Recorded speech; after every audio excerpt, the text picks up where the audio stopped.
Welcome back. This is Crown TV Television. Crown TV Television. Wow. I always get scared to make that mistake. Why? What am I about television? No, Crown TV Television. It's like Crown Television. Oh, pretty much what I just said. Crown TV repetition. Television. Yeah, exactly. Oh, I thought you were scared of Crown TV Television. It's like normal. You understand what I mean? Because you saw Bwananjombe. Bwananjombe is the only police officer that was trained in Russia. Jim. Senior superintendent. In the studios, we are joined by Mr. George Piri, who happens to be the manager for Bwananjombe and Ken Dumbo. Bwana Bwanji. I like the intro. It makes sense, huh? Too much. It shows that we are following you. No, you know more than we know about ourselves and what we do. Nyapa TV. But I like what Jerome said. He said crown, and I was getting why like he's going to pronounce it. Crown and not crown. Yes, I'm so I was going to say, is this a television for clowns and not crowns? I see what you did there. If it's for clowns? If it's for clowns, then I think Fanike Media has to shift to here. Oh, yeah. Okay.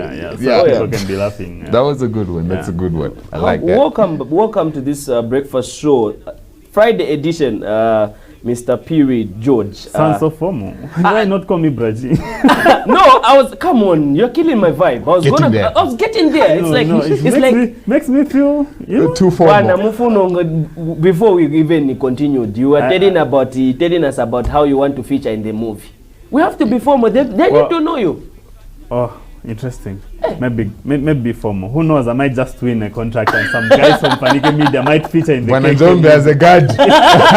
yeah. As a guard. And Ken Dumbo as those as guys. The fat man. No, I think Ken Dumbo can be that guy that makes noise during the struggle. Are those guys that carrying the machetes, leading the mob and whatnot. But anyway, that's not the reason why you're here. We're not talking about the movie. We're talking about. Maybe I'm using the opportunity to market my guys to Mr. Jack Moore. Voila! Please cut this part. This part is not needed. Producer, cut this.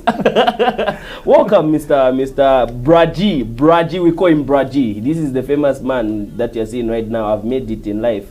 We have made it as Crown Breakfast Show hosts. To have host you as a manager for these two people. I may have made it. They're not two. No, I'm just trying to. They're not two. Who is involved? So really? There's Bwananjombe himself, Ken Dumbo, there's Vev, there's Stefan, there's Dr. Kanto, is it? Quantum? No. There's Wamwine. Yeah, there's also we have a lady by the name of Melody, and there's also a guy called Stanji. Him is the only singer that we have on the group. Well, walk us through what it takes to manage comedians. It sounds so good that you know your stuff. What does it take to manage these people? Do you laugh at all time, or how do you do it, really? Well, they're comedians. They're naturally talented comedians, so maybe managing them might not be that easy because they'll just crack a joke in the midst of a serious conversation. So that will just break down everything. They just go like, are these guys paying attention? They'll be like, no, actually, we understand. And they go on to put in their input. But it's something that the management that we've brought forth is not just the management of managing managing. They're not so difficult to manage, I should say, and I thank God to them that they're very reasonable people, and makes my work to be easier to manage them. Yeah. So, what's your job as a manager? I know I've seen managers for musical artists. I've seen managers for. What do they do?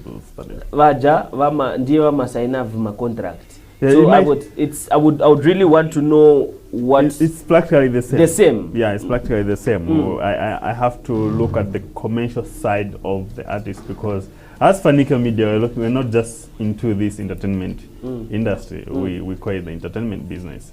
So we need to be much on the commercial side. When these guys need to be branded for them to be much appealing to the commercial world, the corporate world, for them to come on board and use them as brand ambassadors, advertisement, a master of ceremonies, and whatnot. So you need to make sure that you watch what they say, because there are certain businesses that have you know, we're guys, we're human beings. Right. There's something that maybe Kendumo might have said in the video, something that Bananjom might have said in the video. There's some NGO somewhere that is watching and they're quite oversensitive. I'll put it in those lines. Yeah, then they'll be like, oh, okay, so at some point you issued a statement like this. So are you against this? Are you values like that? They just go, no, that's just comedy. Maybe that's where my punchline falls. But they don't look at the word punchline that will make people laugh. Yeah, people will laugh, but at the end of the day, they'll pick something like, it's like in the joke, there's something that is really serious. Discriminating or something like that. Okay, so basic question, what's with the name Fanike Media? How did you come about with this name? I think that's the most important question I've been wanting to ask my entire life. Oh, yeah? What's with the name? Is it I don't know. I don't know of something? Not really. Not really. Well, how it came about, I don't know. But what happened is that we kept using it before the character was brought forth to the people. That character took time for it to be brought, the Bananjombe character. So we're like, okay, so let's try to build this character before we start shooting the character. Yeah, and for people to accept it. Because if sometimes a joke is a joke. Yes. A joke is a joke. Even if these guys, they laugh at their own jokes, by the way. Yeah. Really? Yes, they do. A joke is a joke. So we could laugh about it, that I think this character, definitely, I'm sure it can sell to the people. And it did sell, pretty well. But in the process of building it, we said, we need to have one catchy name that can be frequently be used by Bananjom. And Fanike was the word. Nice. But how it came up into existence, it's a mystery. It's a mystery. I can't really recall. I think it's one of those wonders that God can perform. Well, because I'll just give you that sixth sense for you to come up with a catchy word, and there it is, it has thought. Right. Wow, it's quite a mystery that the name is a mystery because several times people would always make a reference of their names and then make an organizational name. Like you pick Jeremy and then say JJ's Boutique. You pick G and J and say GJ as something. True. So it's amazing how that the name came about. Yeah, and people actually, some people used to call not Bwana by his name as Bwana Njombe. They would call him Fanike. So it tells you how much the Fanike word had sold to the people. Does it have a meaning really? No. Apparently, I must have seen it somewhere. It should have been written on a bus. I don't know, in some Tanzanian bus, something like that. Someone sent a photo on social media. Yeah, so I don't know if it meant something that side. Yeah, but it's just that catch word that Mbwana often uses to connect sentences whilst he's explaining his issues on national matters. Right. Sorry to cut you short before you could even finish. I've got several questions. One of the questions is how does COVID-19 affect the artists you manage? Artists rather you manage. How has it affected? How is it affecting it? Your management? The answer is obviously. The effects of COVID is on everyone. Obviously, when you are not making as you used to make. So it's the case of the artists. The impact on the economic side has been very, very too much. Yeah, I think there was a pronouncement that was made. It should have been on the 6th of January. Yeah, it was coming through from Kitwe by the Kitwe Town Clerk. It was in the Zambia Daily Mail. Where it says there's an issue of banning of weddings and other gatherings and whatnot, events, so to say. That pronouncement that was later refuted by the Minister of Local Government, I think that has had a negative impact because that paper went viral. People thought weddings and other events have been banned, but in actual sense they were not banned. So it just said, okay, let's reduce on the numbers of people that are attending this. I think that clicked in people's heads that, okay, we no more events. But in actual sense, you can still have the events, just need to minimize and observe these, health guidelines. So coming back to your questions, the impact has been so much to the level that you need to make some adjustment for you to survive in the industry. Yeah, the adjustment both in terms of the pricing, because the client will come to you and say, okay, you know what, we're not making as much we used to make. Obviously, even you are not making as much as you used to make. So let's try to meet somewhere where we can put something, we can give you something, which is better than nothing. Then yeah. you need to compromise. I said, okay, I think in this game now, it's about survival, and we need to make some adjustment for us to have something on the table. The way you're articulating issues, it shows that you've been like the G in the industry. Can a comedian really make a livelihood out of comedy? Can they? Are you listening to yourself? I am. But that's a job, my guy. That's a job. Because you know, three quarters of the people they only see There's videos. money. There's money. There's money there. Really? Serious money. Wow. There's serious money there. People should laugh. Those guys. People need to laugh. I'm not trying to blow the trumpet and whatnot, but I think they're not suffering.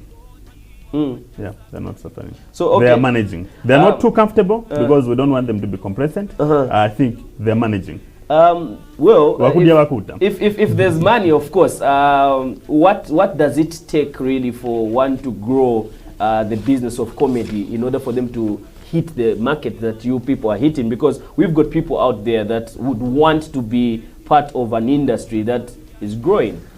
How best can they grow, following that you've been like the most important stakeholder in this industry? Relevance. Relevance. Everyone wants to associate with something that makes sense, that is relevant. So as a comedian, you need some good branding. You need to watch what you say and give people content. Nobody owns the fans. Yes, you can have the numbers, quite right. You can have the numbers, but you find that the impact that you have is not as much as you have. We can do the same job here. I'll be paid twice more than you. But we're doing the same job.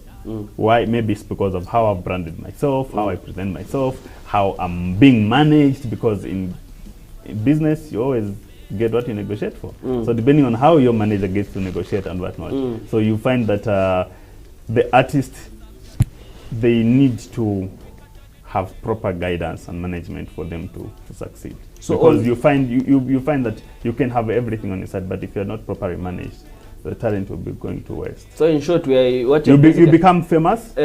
Maybe let me use the word popular. I don't know which one is which. Yes, yeah, you can become famous, popular, but what you are still struggling. Yeah.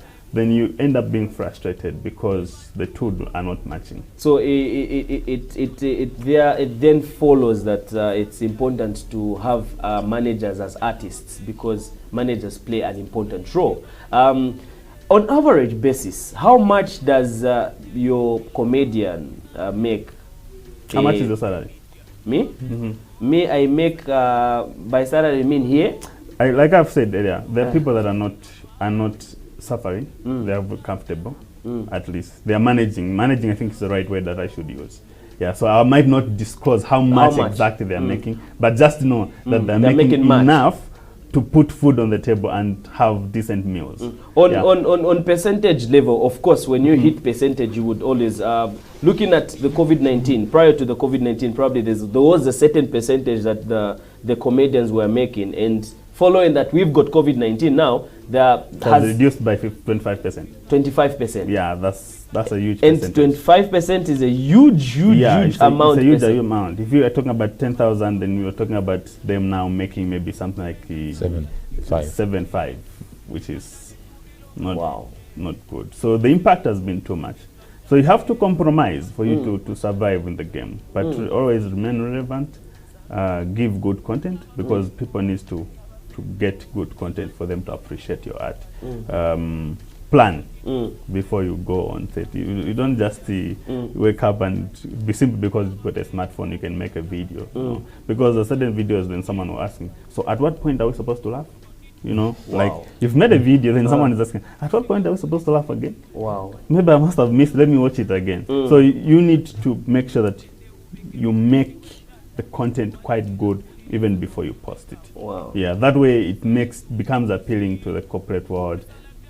Not always not look for business. Sometimes they'll work hard so that business looks for you. Wow, nice. So probably to our viewers, they would really want to know, probably there's a upcoming comedian that would want to join Fanike. Are there entries really? Well, I was told there will be someone from National Sports, sorry, not National Sports Council, National Arts Council here. Apparently they're not here. I wanted to ask 1 or 2 questions. Really? Yeah, because I felt when applying for the funds from the artist funds, yeah. Sorry, maybe I don't know, maybe it might have been one of your questions. I'm chipping in with that now.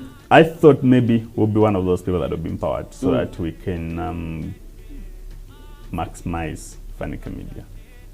The moment the name didn't come out, I said, okay, maybe next time we'll get the money. But believe you me, it's not Braji, it's not Kendomba, it's not Banajombe, it's not Stefan, Vev, or Stanji that